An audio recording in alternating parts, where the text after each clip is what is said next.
Abrindo as suas Bíblias na carta de Paulo a Tito, está lá do meio para o fim do Novo Testamento, quase no fim já. Tito, capítulo 1. A contar desse domingo, nos próximos 3 domingos, a contar desse domingo, estou propondo para vocês aqui que a gente fale sobre essa carta que Paulo escreveu a Tito. E nós vamos fazer então essa série, e o título dessa série, e o objetivo é falar sobre uma igreja capacitada. O que é uma igreja capacitada? A carta de Paulo a Tito tem 3 capítulos, uma carta pequena. Cada domingo falaremos sobre um capítulo e a cada domingo tentaremos responder o que é uma igreja capacitada. Então, o nosso objetivo será tirarmos os princípios, as lições que o Senhor nos deixou através da sua boa palavra, da sua infalível palavra, e aplicá-los à nossa vida. O primeiro sermão dessa série, nesse primeiro capítulo, nós falaremos que uma igreja capacitada é uma igreja íntegra em suas relações dentro da igreja. Ou seja, o objetivo é alcançar um viver íntegro, um viver pleno dentro da nossa comunidade de fé. Então vamos ler aos poucos. Então eu peço que vocês deixem suas Bíblias abertas aí. Vamos ler primeiro dos versículos 1 ao versículo 4. Paulo, servo de Deus e apóstolo de Jesus Cristo, para levar os eleitos de Deus à fé e ao conhecimento da verdade que conduz à piedade. Fé e conhecimento que se fundamentam na esperança da vida eterna, a qual o Deus que não mente prometeu antes dos tempos eternos. No devido tempo, Ele trouxe à luz a sua palavra por meio da pregação a mim confiada por ordem de Deus, nosso Salvador. A Tito, meu verdadeiro filho em nossa fé comum. Graça e paz da parte de Deus, Pai, e de Cristo Jesus, nosso Salvador. Baixe sua cabeça um minuto, vamos orar. Senhor Jesus, eu louvo Teu nome por podermos estar aqui. Eu louvo Teu nome por essa igreja que antes de ser plantada aqui, antes de nascer aqui, ela nasceu em Seu coração, Pai. E eu peço então que o Senhor nos capacite, nos mostre como é que podemos ser melhores em nossa comunidade de fé, Senhor. Guia esse momento da palavra em Tua presença, que se caso eu tenha planejado alguma coisa que não é, Senhor, aquilo que o Senhor quer falar, que o Senhor mude as minhas palavras, que o Senhor fale nessa manhã através da Tua palavra, Pai, e que o nosso coração esteja submisso e atento àquilo que o Senhor quer nos dizer. Em nome de Jesus que nós oramos. Amém. Então eu gosto muito dessa carta. Paulo, servo de Deus, olha o que diz o primeiro versículo aí, né? Paulo, servo de Deus e apóstolo de Jesus Cristo, para levar os eleitos de Deus à fé e ao conhecimento da verdade que conduz à piedade. Fé e conhecimento que se fundamentam na esperança da vida eterna, a qual o Deus que não mente prometeu antes dos tempos eternos. A ideia que Paulo quer dizer aqui é que a partir do momento que nós ouvimos o Evangelho do Senhor, a partir do momento que esse Evangelho é pregado a nós e nós nos tornamos discípulos por meio da eleição divina, nós somos conduzidos ao conhecimento. O Senhor nos conduz ao conhecimento da Sua palavra, que é a Bíblia. A partir do momento que nós ouvimos o Evangelho, nós somos conduzidos ao conhecimento dessa palavra. Nossos olhos, então, eles são abertos para que a gente possa entender que aquilo que está escrito aqui é palavra de Deus, e assim a gente chega ao conhecimento da fé. Só que esse conhecimento, ele não tem o objetivo de ser um conhecimento meramente acumulado. Sabe quando você está trabalhando talvez aí uma construção, daqui a uns dias talvez vamos iniciar nossa construção, né? Aí você começa a tirar o material e simplesmente vai entulhando. Você tem que dar um jeito naquilo, né? Você tem que organizar o lugar. Da mesma forma, o conhecimento que nós adquirimos da palavra de Deus, ele não pode ser um conhecimento que vá se entulhando dentro de nós. Ele tem que ter um objetivo, ele tem que ter uma função. Hoje em dia, nós temos aquelas pessoas que são chamadas de curiosas, né? Que estudam só para buscar conhecimento, só por curiosidade, não para aplicar. Então, eu posso me interessar pela área da psicologia, por exemplo. Eu posso começar a estudar psicologia. Eu posso ler todos os livros, os melhores livros disponíveis, né? Todos eu acho um pouquinho difícil, né? Mas eu posso ler aí os melhores livros disponíveis. Eu posso ver vídeos dos melhores psicólogos. Posso me inscrever em cursos sem jamais atuar na psicologia. Sem que eu jamais faça algo de útil através desse conhecimento que eu obtive. Sem que eu jamais me torne um psicólogo. E eu posso fazer a mesma coisa com várias matérias, sem nunca me especializar ou trabalhar nessa área. Então, é um entulho de conhecimentos. Só que a palavra de Deus, ela não pode ser estudada dessa maneira. Ainda que eu possa ter um conhecimento em qualquer outra área, a palavra de Deus, ela não pode ter esse objetivo em nossa vida. Porque o conhecimento da palavra de Deus, ele tem que produzir dentro de mim uma vida de piedade. O conhecimento da palavra de Deus tem que produzir em mim uma vida íntegra. A palavra de Deus, ela é poderosa para mudar a minha vida e a sua vida. E a partir do momento que a gente deixa de ser meros curiosos e a gente passa a aplicar a Bíblia em nossa vida, organizar esse conhecimento e moldar nossa vida de acordo com isso, aí sim nós nos tornamos uma igreja capacitada. Nós nos tornamos discípulos que vivem à luz da palavra de Deus. Então essa palavra deve me mudar. Eu não posso passar anos e anos dentro da igreja, 15, 20, 30, 40, 50 anos ouvindo, lendo a Bíblia, acumulando conhecimento, sem botar isso em prática. Paulo disse aos Coríntios que o conhecimento ele traz orgulho, mas o amor edifica. Então, se nós como cristãos somos meros acumuladores de conhecimento, ainda que seja o conhecimento da Bíblia, da palavra de Deus, o máximo que vai acontecer é nos enchermos de orgulho. Porque nós conhecemos algo que outros não conhecem. Porque nós conhecemos os segredos da palavra de Deus. Porque nós conhecemos Apocalipse de forma que ninguém mais conhece. Porque nós conhecemos tudo que há para conhecer. Mas se o nosso conhecimento do Senhor for usado com amor e a serviço do reino de Deus, então nós nos tornamos agentes de transformação em nossa sociedade e, consequentemente, nós podemos ser uma igreja relevante, uma igreja capacitada. Vamos continuar aí no versículo 5 até o versículo 9. A razão de tê-lo deixado em Creta foi para que você pusesse em ordem o que ainda faltava e constituísse presbíteros em cada cidade, como eu instruí. É preciso que o presbítero seja irrepreensível, marido de uma só mulher, e tenha filhos crentes, que não sejam acusados de libertinagem ou de insubmissão. Por ser encarregado da obra de Deus, é necessário que o bispo seja irrepreensível, não orgulhoso, não briguento, não apegado ao vinho, não violento, nem ávido por lucro desonesto. Ao contrário, é preciso que ele seja hospitaleiro, amigo do bem, sensato, justo, consagrado, tenha domínio próprio e apegue-se firmemente à mensagem fiel da maneira como foi ensinado, para que seja capaz de encorajar outros pela sã doutrina e de refutar os que se opõem a ela.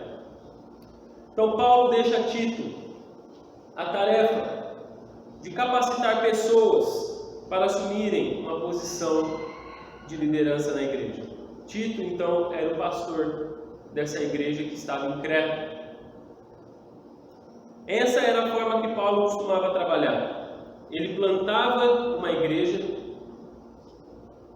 ele chegava, por exemplo, em Juí, começava uma igreja, Depois de um tempo trabalhando com essa igreja, ele estabelecia líderes, colocava líderes, trabalhava com esses líderes. Depois de um tempo, ele ia para novos lugares. Aí ele ia para um outro lugar regional, por exemplo, porque aqui Juí, vamos supor que fosse aqui o centro de operação de Paulo, e Juí deveria alcançar Catuípe, Augusto Pestana, todas as cidades ao redor. Então Paulo, por exemplo, iria talvez para Passo Fundo, para dali a igreja que ele estabelecesse ali alcançasse as igrejas ao seu redor. Mas para que ele pudesse ir para outros lugares, para que ele pudesse ir em paz, ele precisava constituir líderes. E nesse caso, ele deixa Tito em Creta, na ilha de Creta, para que Tito fizesse essa tarefa por ele. Tito já era uma pessoa capacitada a fazer isso. Só que essa tarefa de deixar líderes, de escolher líderes que continuem o trabalho, é uma tarefa delicada, justamente porque ela vai continuar o trabalho que você iniciou. E as pessoas que assumem esse posto, elas podem tanto edificar a igreja quanto destruí-la. Por isso que é um trabalho muito delicado. Isso é um fato. E justamente por isso, nós precisamos encontrar pessoas que estejam desejosas. Primeiro passo, primeira característica, elas precisam querer assumir essa condição. Porque não adianta você pegar uma pessoa que não quer e querer capacitar ela.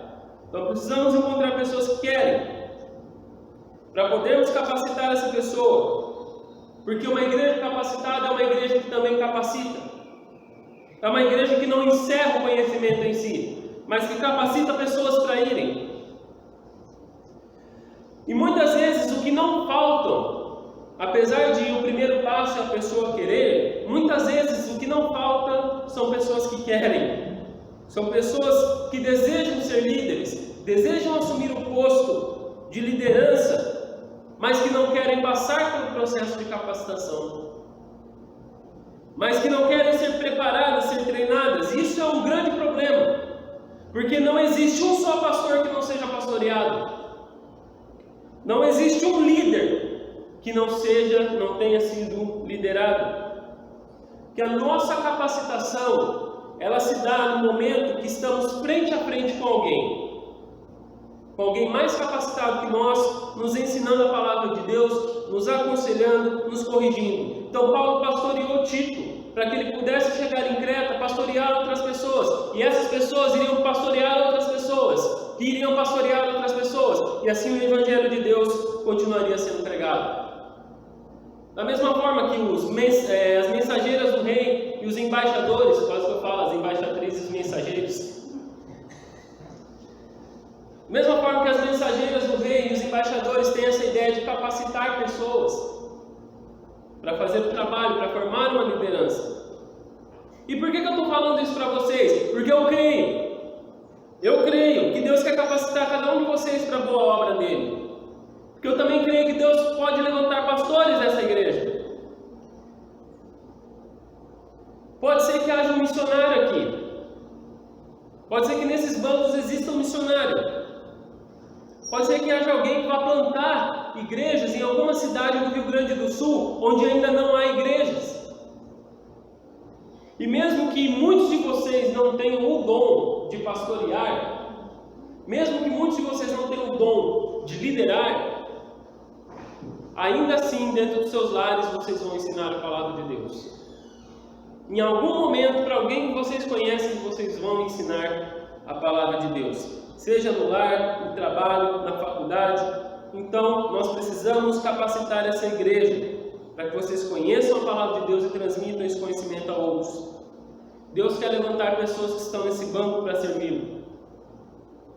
E embora Paulo esteja falando aqui de uma liderança específica de pastores, essas características que ele fala aqui, marido de uma só mulher, filhos crentes, não sejam acusados de libertinagem, submissão, irrepreensível, não orgulhoso, isso aqui é característica de qualquer crente.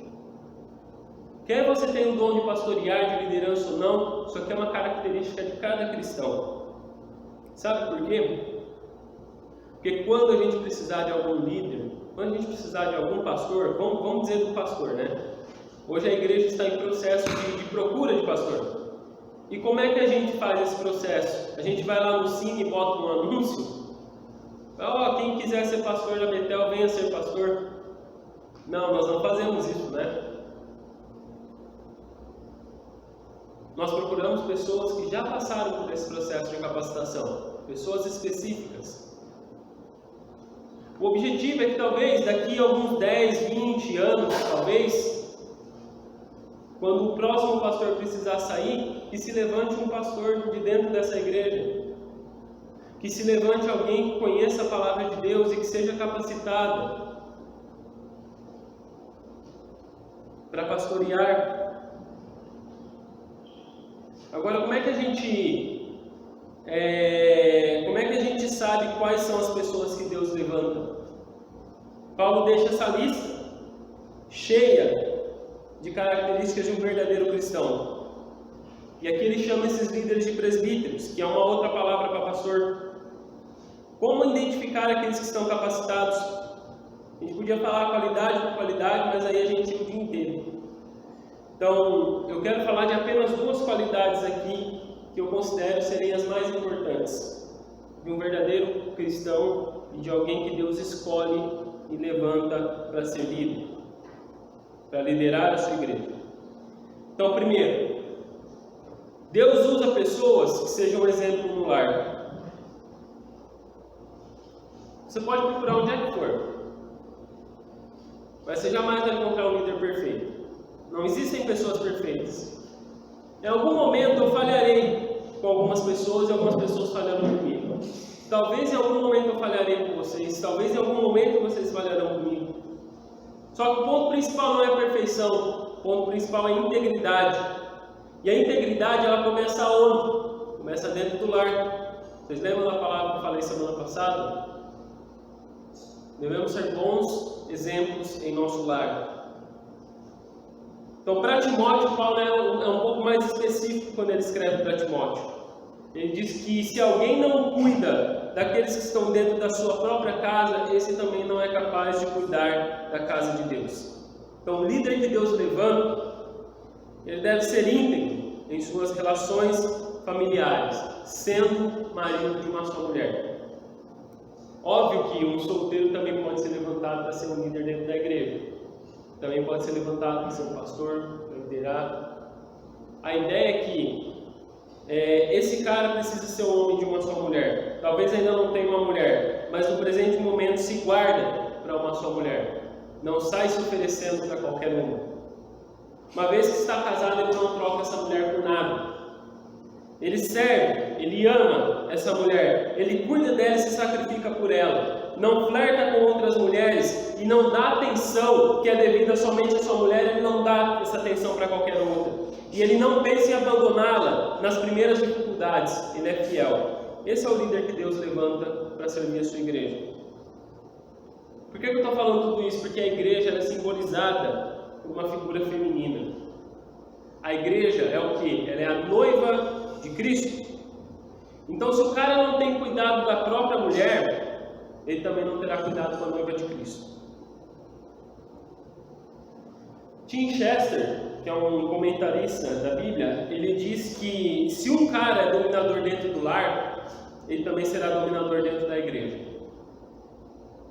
Se ele foge das responsabilidades dentro do próprio lar, ele também fugirá das responsabilidades dentro da igreja.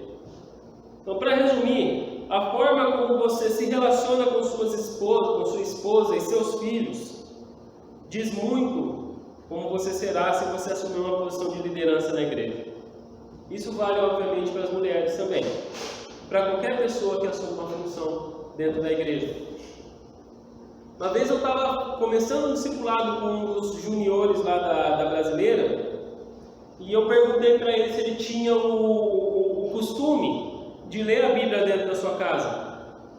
E ele me falou assim, que sempre que possível, seus pais, à mesa, abriam a Bíblia e liam em família, e oravam juntos.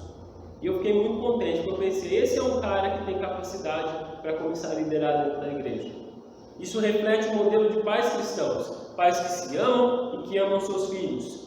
Por isso eu insisto a você, abra sua Bíblia dentro da sua casa, Proponha que nesse ano você vai ler a Bíblia toda. Eu sei que quando vai chegando lá na genealogia, naquele monte de nome, nas descrições lá do Antigo Testamento, vai ficando cada vez mais difícil, mas é a palavra de Deus. Proponha que você e sua família, esse ano, vai ler a Bíblia de Gênesis a Apocalipse.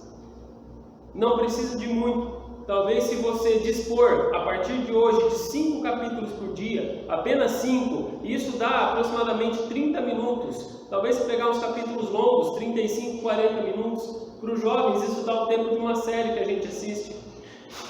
Isso dá o tempo de realmente pouca coisa.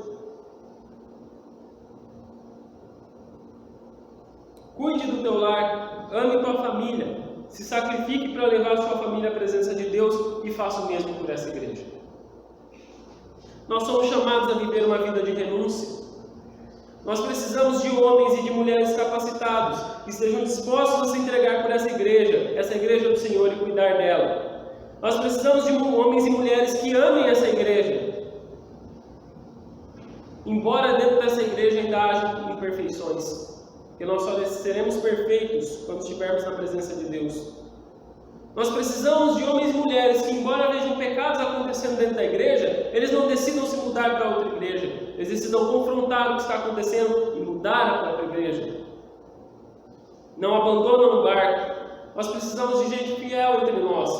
Gente que não troca essa igreja por outra igreja aparentemente mais bonita, maior, mais glamourosa, mas sim que luta para tornar a Igreja Batista Betel uma igreja relevante em Juí. Deus usa pessoas que amam a sua família, mas Deus também usa pessoas que conhecem a palavra fiel. E eu nunca vou entender quando as pessoas dizem que não precisa estudar a palavra de Deus.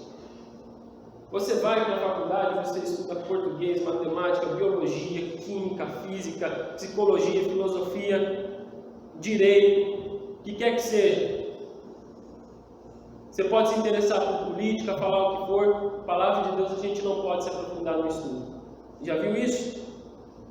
Embora eu disse que a gente não pode ser acumulador de conhecimento, a gente tem que conhecer o máximo possível disso aqui. Nós precisamos ler bons livros, ouvir bons pregadores falando da palavra de Deus. Estudar a palavra deve ser o nosso maior prazer.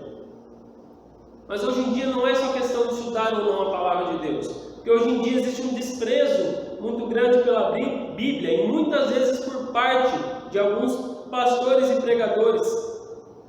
Talvez você já tenha ouvido alguém dizer uma frase absurda. Essa frase: eu sou seguidor de uma pessoa e não de um livro. O que elas querem dizer? Eu sigo Jesus Cristo, eu não sigo a Bíblia. Já parou para pensar no absurdo que é uma frase dessas? Pensa comigo. Quando eu quero conhecer Jesus, para onde que eu vou? Para um livro de história? Eu vou ouvir algum político? Não, eu venho para a Bíblia. Se eu quero saber o que Jesus disse, o que Ele ensinou, o que Ele fez, onde é que eu vou? Eu vou para a Bíblia. Então, como assim? Eu sou seguidor de uma pessoa e não de um livro. Nós somos seguidores da Bíblia. A Bíblia é a nossa única regra de fé e prática. Então, se eu, como pastor, não tenho capacidade de dedicar meu tempo para estudar a palavra de Deus, se eu não tenho capacidade para conhecer o que está escrito aqui, com que autoridade eu estaria falando para vocês nessa manhã? Com que autoridade eu estaria aqui diante de vocês? Imagine um advogado que diga assim: eu não preciso conhecer a Constituição, os direitos penais, o Código Civil para poder defender um cliente. Basta eu amar essa pessoa. Como é que vai chegar diante de um juiz e vai defender uma pessoa baseada em quê? Baseado no sentimento de que ela acha que aquela pessoa é inocente? Ou pensa no médico. O médico diz: não preciso estudar anatomia, não preciso estudar o corpo humano, só preciso estar cheio de boa vontade. Você vai no cardiologista fazer uma cirurgia de coração com um cidadão desses? Talvez ele vai te matar. Talvez ele vai acabar com a tua vida ou vai te deixar deficiente. Agora, o que acontece é que porque existem muitas pessoas despreparadas, assumindo púlpitos de igrejas, assumindo papéis de liderança, pessoas que não passaram pelo processo de capacitação, pessoas que não amam a palavra de Deus, essas pessoas estão matando muitas outras pessoas na fé. Precisamos então de pessoas, de membros, que são exemplo dentro dos seus lares e que são conhecedores da palavra de Deus. Então, uma igreja capacitada, ela é uma igreja que vive uma vida de piedade, uma igreja que capacita, mas ela é também uma igreja que se opõe a falsos mestres e a falsos irmãos. Vamos continuar nossa leitura aí a partir do versículo 10. Pois há muitos insubordinados que não passam de faladores e enganadores, especialmente os do grupo da circuncisão. É necessário que eles sejam silenciados, pois estão arruinando famílias inteiras, ensinando coisas que não devem, e tudo por ganância. Um dos seus próprios profetas chegou a dizer: cretenses, sempre mentirosos, feras malignas, glutões preguiçosos. Tal testemunho é verdadeiro. Portanto, repreenda-os severamente para que sejam sadios na fé, e não deem atenção a lendas judaicas, nem a mandamentos de homens que rejeitam a verdade. Para os puros todas as coisas são puras, mas para os impuros e descrentes nada é puro. De fato, tanto a mente como a consciência deles estão corrompidas. Eles afirmam que conhecem a Deus, mas por seus atos o negam. São detestáveis, desobedientes e desqualificados para toda boa obra. Então, existe um grande motivo para que a gente queira estar capacitado para servir nessa igreja. Existe um grande motivo para amarmos a palavra de Deus e vivermos uma vida piedosa. Porque, infelizmente, vez ou outra, acaba surgindo pessoas dentro da igreja que querem ser líderes, querem assumir ministérios, querem assumir posições de prestígio dentro da igreja, mas que não estão nem um pouco capacitados para isso. E uma igreja capacitada sabe identificar quem são essas pessoas. Porque talvez até mesmo no processo de capacitação, quando você está trabalhando com um grupo de pessoas, você veja: olha, eu pensei que o senhor Josias ali, ele estava capacitado para servir dentro da igreja, mas ele se demonstrou um péssimo marido. Mas ele se demonstrou um homem dominador dentro da igreja e dentro do seu lar. Ele se mostrou uma péssima influência para essa igreja, porque ele tem influenciado pessoas aqui dentro a fazer coisas erradas. Talvez é nesse processo, é justamente nesse processo que a gente descobre pessoas incapacitadas. No tempo de Paulo, essas pessoas eram conhecidas por falsos mestres, pessoas que ensinavam coisas dentro da igreja, coisas que eram contrárias à palavra de Deus. Nos nossos dias, muitas pessoas até querem assumir essa posição de destaque, e quando elas não conseguem, elas começam a tumultuar dentro da igreja. Eu já passei por isso. Pessoas chegar, se dispor, falar que vai fazer acontecer dentro da igreja, e você fala: pera lá, calma aí, vamos com calma. Aí você vai dando uma coisinha para a pessoa, aí ela já começa a prevalecer já. Aí ela começa a querer tumultuar dentro da igreja, começa a formar grupinho. Quando você muitas vezes diz um não, é aí que você conhece a pessoa, se ela está capacitada ou não. E eu separei 3 características desses falsos mestres aqui, com o objetivo dessa igreja estar preparada para combater caso surja em nosso meio. A primeira coisa que você deve observar é que um falso mestre ou um falso irmão, não vamos chamar só de falso mestre, vamos chamar de falso irmão também. Eles são insubordinados. Então, enquanto as pessoas capacitadas se submetem à liderança, à diretoria da igreja, essa não é uma verdade a respeito dos falsos irmãos. Veja bem, a igreja é o corpo de Cristo. Para o corpo funcionar bem, nós temos que trabalhar em conjunto. Nós temos que ser liderados pela cabeça, que é Cristo. E Cristo nos lidera mediante a sua palavra. Funcionalmente falando, Cristo levanta pessoas para liderar a sua igreja, por meio da palavra. Sempre foi assim. Sempre existiu liderança dentro da igreja. Desde os tempos da igreja primitiva, houveram lideranças. E o primeiro passo na tentativa de desestruturar, de destruir o corpo de Cristo, é se levantar contra essa liderança. Então não confie em uma pessoa que se levanta contra a liderança da igreja sem um motivo muito específico. Porque caso haja imoralidade ou falso ensino por parte da liderança, aí sim é legítimo se levantar contra, se opor e corrigir, não é? A liderança ela não está isenta de erros. Eu não estou isento de erros. Então, quando eu falo isso para os irmãos, até eu estou sujeito à avaliação dos irmãos, porque se eu falar algo que está errado aqui, os irmãos têm todo o direito e o dever de vir a mim e falar que você se equivocou, você está errado, mude, se arrependa, se for algum pecado. Nós batistas, nós temos esse modelo democrático, onde nós podemos expor nossas opiniões, nós podemos trabalhar em conjunto para edificar o crescimento da igreja, mas se levantar contra uma liderança só para fazer oposição nunca será a solução. Só para fazer motim, só para fazer levante. Então, desconfie dessas pessoas. Desconfie, porque geralmente elas já não preenchem aquele requisito de ser um exemplo no lar. Então, você já notou que os rebeldes são pessoas que geralmente demonstram problema dentro dos seus próprios lares? Pode ser um homem que é acostumado a ser dominador, como eu já mencionei. Ele manda na mulher dele, ele oprime a mulher dele. Aí ele chega na igreja e acha que todo mundo tem que se sujeitar à sua vontade, porque ele é a autoridade máxima. Ele quer mandar. Pode ser também uma mulher. Pode ser uma mulher que não respeita o marido dentro de casa. Daí ela vem para a igreja e faz um inferno na vida dos irmãos, porque nem o marido dela manda nela, que dirá a liderança da igreja. Toca o terror porque não se submete a nada e nem ninguém. Ou pode até ser um filho ou uma filha, que já não se submete mais à autoridade do pai, não é? Daí dentro da igreja tudo tem que girar em torno do umbigo deles. Afinal, se nem os pais mandam nele, a liderança também não tem poder. Às vezes acontece até que pais que não conseguem impor autoridade dentro da própria casa. Às vezes acontece até desses pais que não conseguem manter seu filho sob os cuidados, eles queiram descontar seu desgosto dentro da igreja. Já que não conquistou autoridade dentro do lar, quer fazer valer a pena dentro da igreja, né?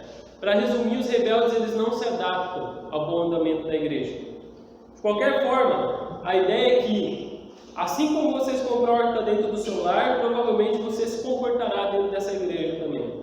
Então, se as pessoas não são capazes de manter o seu lar em ordem, ser exemplo ali, não são pessoas capacitadas para assumir funções dentro da igreja. Falsos mestres também causam divisão. Naquele tempo, as igrejas costumavam se reunir em lares. É assim que nós começamos a igreja hoje em dia também, né? Começamos um trabalho dentro de um lar, aí vai crescendo até alugar um prédio. Naquele tempo também era assim que acontecia. Então, por isso que era bem fácil acontecer o que Paulo disse aqui, falsos mestres perverterem casas inteiras, né? Talvez uma forma disso acontecer hoje é quando você convida uma pessoa à sua casa, né? Ela vai lá e ela começa a expor os defeitos da igreja dentro da sua casa. Começa a falar mal da liderança, da diretoria, dos membros, do líder daqui, do líder dali, do pastor. Encontra defeito em tudo e em todos, menos nela mesma. E note a inversão dos valores aqui. Quando a gente está no verdadeiro discipulado, na verdadeira capacitação, a pessoa, ela confessa a ti os pecados dela. Então eu atendo jovens, eu faço discipulado com jovens, que eu chego diante deles e falo assim: aí velho, como é que está a tua vida? E ele me diz: cara, eu estou enfrentando esse problema. Essa pessoa está buscando crescimento. Agora, o falso mestre ou o falso irmão, ele não vai fazer isso. Ele vai apontar os defeitos do outro, ele não vai apontar os próprios defeitos. O problema é sempre os outros. Ele acha defeito em tudo e em todos, menos nele mesmo. E assim ele planta a primeira sementinha de discórdia em uma pessoa ou em uma família, e aí o estrago acontece dentro da igreja. Então, será que algumas pessoas não têm o menor temor de Deus em seus corações? Eu me lembro de um caso onde eu estava num retiro de jovens e eram várias juventudes de várias igrejas. E de uma igreja o líder não pôde ir porque ele tinha um concurso para prestar em algum lugar, lá ele foi viajar aquele fim de semana, não pode estar no retiro. E aí eu estava conversando com um dos jovens, seus liderados, e esse rapaz ele começou a falar muita coisa dura a respeito do seu líder. Começou a falar mal, que meu líder é isso, meu líder é aquilo, ele nem está aqui, não sei o que. E eu falava para ele, cara, eu comecei a ficar constrangido com aquela situação. Eu falei, cara, por que você não vai conversar com o teu líder? Por que você não resolve isso direto com ele? Por que você não expõe essa situação para ele?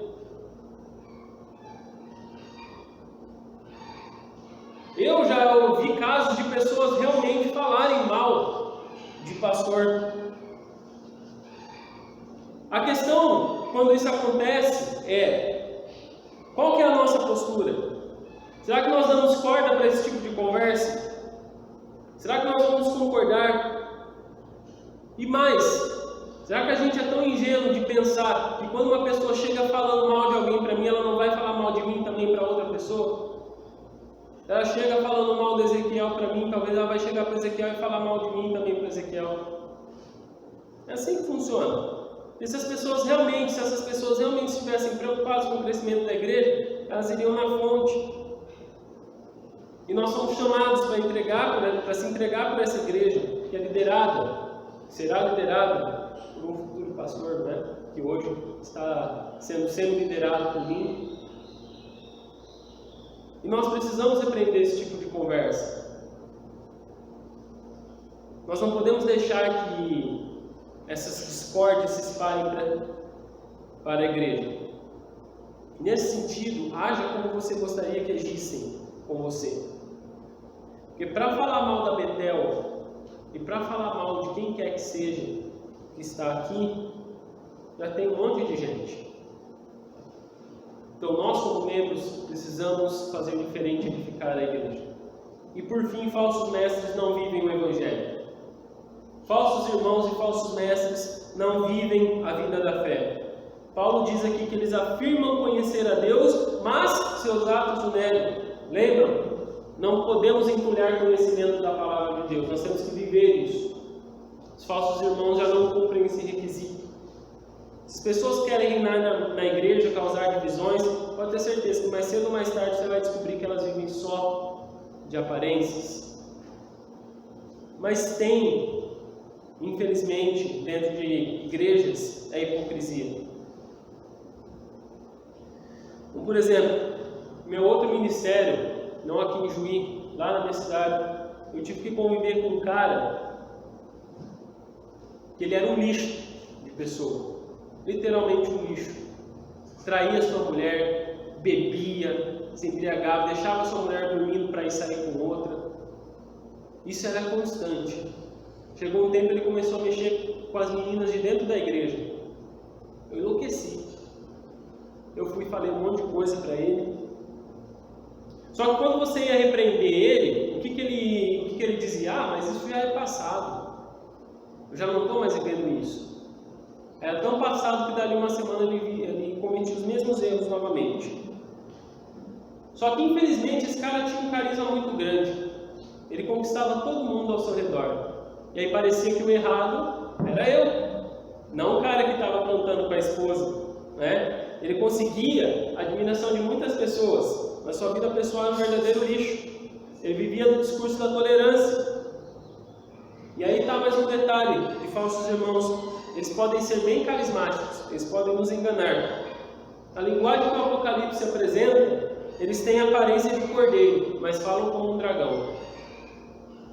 Ou seja, parecem crentes, mas agem como Satanás. Então procurem enxergar sempre por trás das aparências. Então quando você vê alguém que costuma causar divisões na igreja, que não aceita a autoridade de ninguém, pode ter certeza que não vive o Evangelho. Por mais que tenha aparência de piedade. É só dar tempo ao tempo. Você vai ver se a pessoa vai se enfiar numa degradação moral. Vai rolar a ladeira abaixo. Para finalizar, Paulo diz em 1 Timóteo que não devemos ter pressa ao levantar pessoas para a liderança, ao impor as mãos para orar por pessoas, porque em alguns casos existe imoralidade na vida delas. E elevando pessoas imorais a cargos na igreja, ao ministério, nós participamos dos seus pecados. Por isso, cada um tem que passar pelo processo do discipulado e da capacitação. Porque nesse processo, tanto as boas obras quanto as más vão surgir. E mesmo se surgir algumas obras más, essa pessoa se submeter a resolver os seus dilemas, resolver os seus pecados, você sabe que essa pessoa é uma pessoa capacitada. Outro dia eu estava lendo um livro e um pastor comentou que quando ele se converteu, ele veio do mundo das drogas, do mundo da malandragem, do mundo do sexo descontrolado. E daí quando ele realmente se converteu, ele falou: eu não quero reproduzir os mesmos erros. E um dia ele encontrou uma namorada dentro dessa igreja. E ele nunca queria dar brechas para acontecer o que acontecia na vida passada dele. Mas um dia ele acabou dando essa brecha. E ele se deitou com essa mulher. 5 minutos depois que eles começaram a relação, bateu alguma coisa na cabeça dele e falou: isso não está certo. E ele relatando isso no livro: não, isso não está certo. Aí ele sentou na cama, começou a chorar e falou: não está certo. Vestiu sua roupa e ligou para o seu pastor. Disse: pastor, está acontecendo isso, aquilo, estou aqui agora. Ele conta que o pastor ficou de boca aberta. Falou assim: normalmente eu preciso arrancar os pecados das pessoas, mas você vem e me escancara o teu. Eu não sei o que te falar agora, vai para a tua casa, vai orar, amanhã você vem, eu vou orar também e a gente conversa. Mas eu vou te dizer uma coisa: você tem uma vida íntegra.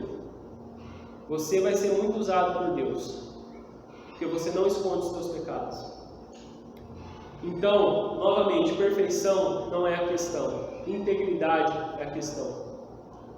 Talvez quando as nossas más obras forem surgindo, através do discipulado, através da capacitação, a gente vai enxergando quem a gente realmente é e vai falando: poxa, eu preciso melhorar nessa área. Eu precisava mesmo ouvir esse não. Eu precisava mesmo ser podado nessa área.